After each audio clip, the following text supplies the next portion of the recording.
and then why it was here. And the readiness has occurred for their failure of putting interest in the constituting that particular IEBC for reasons that I can't tell.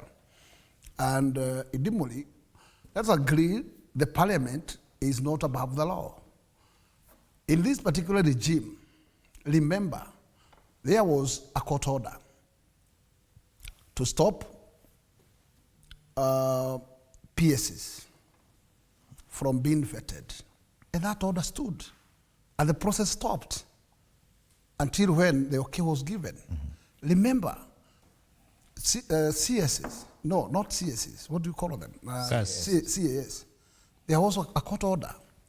That injunction also was obeyed by the parliament.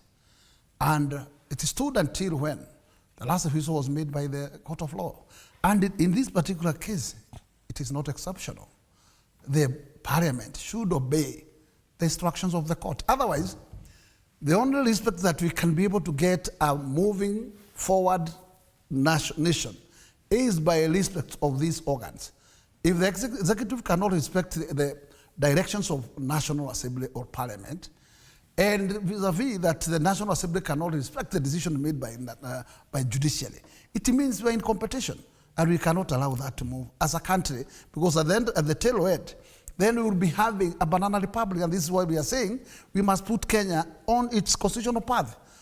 In this case, I do expect that everybody knows that we are in lapse of time, and therefore, even judicially should haste the process, give it the shortest time possible to listen, because we cannot even at this point allow that.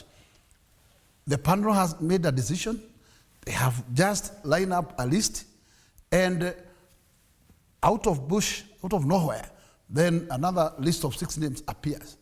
It seems somebody somewhere went to a certain authority and made an appeal that we have lost it, we have not gained, we are not part of the list, and therefore how do we get ourselves to the list? Mm-hmm. And that's how the list of 6 found itself to be snicked for the purpose of that single person who was picked to see his right to that commission. Was it mandatory?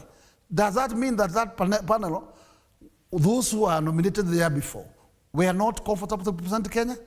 It is long.